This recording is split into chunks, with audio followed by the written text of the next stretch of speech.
kembali di segmen terakhir ya, di mana kita masih juga membahas Indonesia Inklusi Disabilitas Unggul. Pak Devi, tadi saya ingin mengetahui ini pendidikan dan juga pelatihan yang seperti apa untuk penyandang psikotik nih Pak? Psikotik ini nama lain dari ODGJ, orang dengan gangguan jiwa yang dinyatakan telah pulih. Telah pulih ya Pak? Telah Bukan sembuh pulih, ya telah pulih. Kalau dia masih sakit, arti sakit ini masih mengalami gangguan jiwa, itu ranahnya rumah sakit jiwa atau kesehatan. Dia memerlukan rehabilitasi medis. Setelah itu dia memerlukan rehabilitasi sosial. Rehabilitasi sosial ini maksudnya adalah untuk bisa meningkatkan keberfungsian sosialnya yang hilang selama dia mengalami gangguan jiwa. Dan untuk menumbuhkan kembali kepercayaan dirinya. Nah, program-program yang kami lakukan untuk psikotik ini artinya program-program rehabilitasi sosial melalui pemberdayaan untuk meningkatkan kembali harkat dan martabatnya. Itu dia program. Contohnya adalah kita memberikan modal usaha bagi orang-orang yang pernah mengalami gangguan jiwa, begitu. Nah, itu program-programnya, Bu. Baik, baik. Dan ini juga ada permasalahannya juga banyak sekali nih Pak. Banyak sekali. Iya, Pak Isnandar, Anda juga selaku Kabid Rehabilitasi Sosial Dinas Sosial Aceh. Untuk tenaga rehabnya sendiri nih Pak, apakah juga ini sudah mencukupi angka yang diharapkan begitu Pak? Atau memang kita masih kekurangan tenaga rehab? Ya, terkait dengan tenaga rehab, itulah yang masih menjadi persoalan bagi kita. Masih kurang ya Pak? Masih kurang, sangat kurang. Sangat kurang. Sangat kurang sekali, karena sebenarnya untuk rehabilitasi sosial sendiri, apalagi untuk disabilitas, perlu ada pekerja-pekerja sosial. Pekerja sosial yang mampu, yang secara profesional menangani ini. Jadi itu yang harus kita cari solusi bagaimana biar pekerja sosial ini bisa hadir. Ya, yang selama ini kawan-kawan lakukan seperti di Yayasan Difabel Aceh, ini ada pekerja sosialnya, tetapi untuk operasionalnya, kemudian untuk kita katakanlah insentif dia, itu masih berasal dari pribadi. Artinya mereka betul-betul relawan yang bekerja dengan hati, dengan ikhlas untuk menangani ini.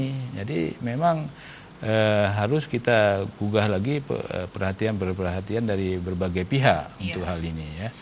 Kemudian kebetulan alhamdulillah di tempat Yayasan Sahabat Difabel Aceh ini beberapa minggu yang lalu dikunjungi oleh DPD RI.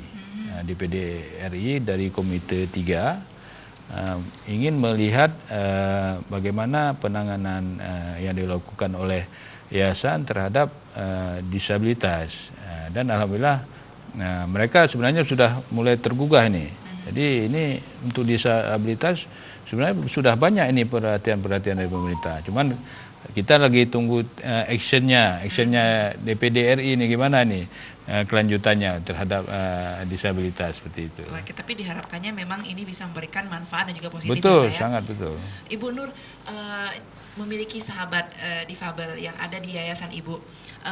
Saya pengen tahu curahan hati dari sahabat kita nih ini terkait tentang apa sih Bu? Lebih kemana? Tahan dulu ya Bu ya. Ya halo, assalamualaikum, selamat malam.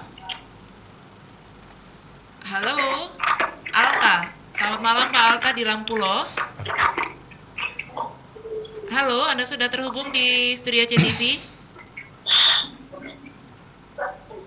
Halo, selamat malam, assalamualaikum.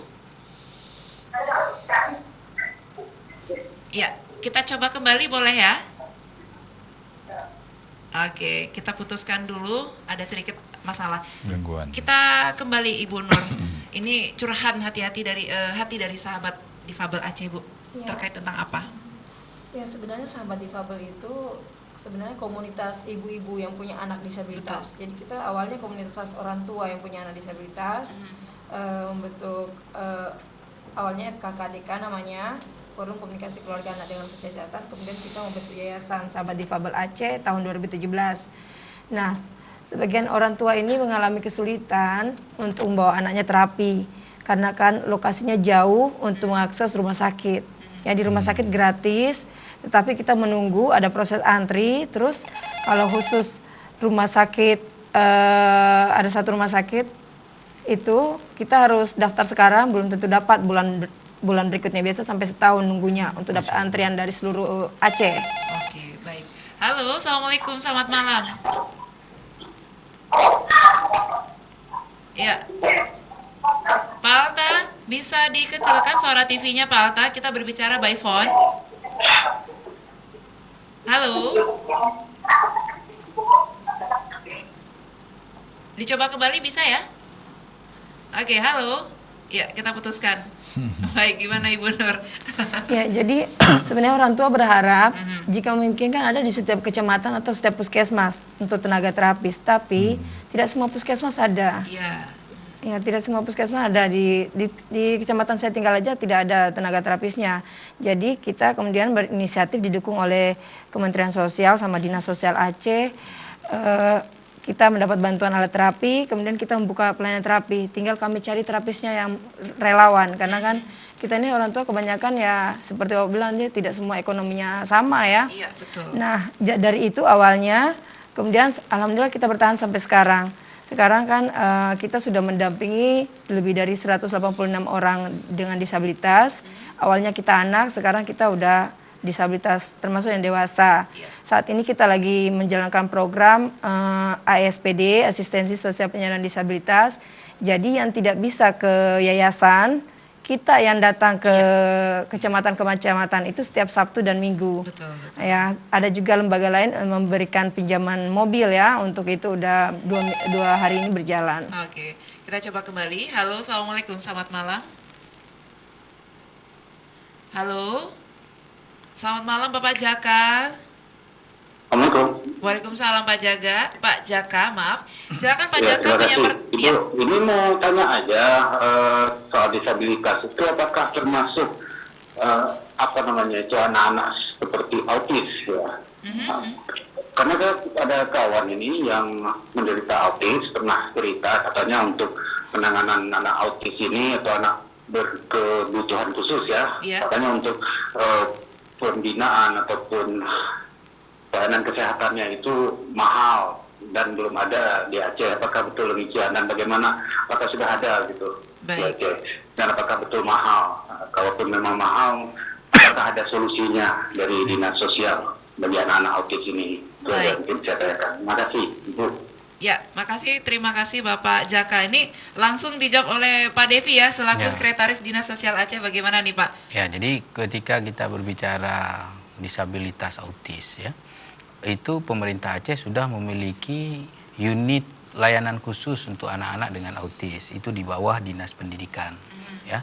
Lokasinya ada di Long Raya. Jadi kepada Bapak Jaka ya yang memiliki mungkin saudara atau siapa yang mengalami autis ya bisa menghubungi UPTD Dinas Pendidikan khusus untuk anak autis. Itu di Jalan Long Raya. Bukan di Dinas Sosial karena itu autis itu lebih kepada intelektual ya. Jadi bukan kepada sosial. Baik. Nah, tadi juga yang dikatakan biaya yang mahal. Ini sebenarnya biaya yang seperti apa sih? Ya, di UPTD itu nanti bisa dihubungi UPTD tersebut. Mungkin biaya yang mahal itu biaya peralatan untuk terapinya. Mungkin kalau kita beli sendiri itu mahal, tapi di UPTD tersebut sudah ada layanan-layanan untuk anak-anak dengan autisme. Jadi memang yang dibutuhkan alatnya begitu Alat-alatnya. ya? Apakah jadi dinas sosial juga mengcover hal tersebut Pak? Enggak, kalau untuk autis kita tidak. Oh tidak. Nah, itu di Dinas Pendidikan. Di Dinas Pendidikan. Baik ya Pak Jaka ya. Bisa dipahami di Jalan Long Raya ya? Jalan Raya. Oke, Ya. baik. Ada UPTD khusus autis besar UPTD-nya. Itu menampung semua anak-anak autis di seluruh Aceh. Baik. Mudah-mudahan juga Pak Jaka bisa menginformasikan kepada keluarganya yang memiliki anak autis begitu. Pak Isnandar, kita sudah di penghujung program ini. Harapan untuk kedepannya untuk rehabilitasi sosial untuk dinsosnya sendiri seperti apa Pak? Baik, harapan dari Dinas Sosial sendiri ke depan ini banyak lagi yang bisa kita berikan perhatian tentunya kepada disabilitas ini, baik itu anak-anak maupun dewasa, karena memang kita terus memberikan pelayanan-pelayanan yang terbaik. Kemudian juga harapan ke depan data disabilitas ini, datanya harus kita perbaiki lagi, kemudian kita juga harusnya mempunyai data yang valid by name by address di mana saja posisi disabilitas ini. Baik. Dengan disabilitasnya jenisnya apa gitu. Kemudian juga harapan lagi bagi kami Dinas Sosial harus adanya pendampingan. Iya. Pendampingan bagi disabilitas ini. Ya tentunya kita berharap adanya SDM unggul. Ada pekerja-pekerja sosial yang bisa mendampingi ini seperti itu. Ini boleh siapa saja ya Pak ya? Asalkan ya memang dia mau bekerja secara sukarelawan. Sebenarnya untuk yang namanya pekerja sosial profesional memang harus memiliki latar ilmu pekerjaan sosial seperti itu. Jadi dia betul-betul melaksanakan dengan keilmuannya itu. Jadi tidak hanya sekedar niat saja, Tidak hanya sekedar niat. ya, tapi juga ada skill. Ada skillnya. Baik. Nah harapan juga bisa didengar oleh para Iya. komunitas yang Iya. memerhati dari dari sosial sendiri ya Pak ya. Iya. Pak Hamdanil, untuk adakah pesan khusus terhadap masyarakat kepada ya saudara-saudara kita yang ada di Aceh, khususnya juga Banda Aceh, terkait dengan ini loh kami para kaum disabilitas yang saudara juga loh kita. Adakah pesan khusus Pak Hamdanil, silahkan. Kalau kami dari PPDI itu berharap kepada masyarakat luas, yang pertama lihatlah kami seperti orang lain gitu ya. Artinya kita sama, tidak ada perbedaan gitu. Terus pesan yang kedua, saya berharap ya, sesuai dengan PP 70 di Undang-Undang Nomor 8 Tahun 2016, di sana ada rencana induk penyandang disabilitas. Artinya adanya perlu diterbitkan kanun disabilitas. Memang sudah ada sih kanun tenaga kerja, tapi masih umum yang nomor 7 tahun 2014. Itu pun belum berjalan tuh di Aceh. Jadi ke depan supaya Dinas Sosial juga bisa bekerja lebih ini lagi ya, mungkin harus ada kanun khusus ya Pak ya? Khusus untuk disabilitas. Sehingga teman-teman disabilitasnya atau disabilitas yang ada di Aceh ini betul-betul bisa terpenuhi hak-haknya gitu. Baik. Dan juga harapannya terkait untuk acara besok, saya doakan sukses ya Pak Isnanda dan juga Bapak Devi, Pak. Iya, amin. Dan benar-benar juga untuk Bapak Hamdanil, titip salam saya untuk semua teman-teman yang ada di PPDI Aceh ya. Dan juga Ibu Nur, saya boleh dong Bu nanti datang ke yayasan Ibu ya. Silakan, terbuka sampai Terbuka Sabtu. sekali untuk saya. Baik, terima kasih banyak ya pemirsa, di mana kita berharap bahwasanya dengan adanya saudara kita dari kaum disabilitas ini, jangan sampai kita memandang mereka dengan sebelah mata, begitu Pak Hamdanil ya, di mana kita juga harus merangkul mereka, karena juga mereka memiliki hak yang sama dengan kita semuanya, dari kesehatan juga, pendidikan juga, dan juga lapangan kerja ya. Baik, dan terima kasih banyak untuk kesempatan Anda yang sudah menelpon tadi pemirsa, dan saya Agustiada pamit. Assalamualaikum warahmatullahi wabarakatuh. Selamat malam. Waalaikumsalam warahmatullahi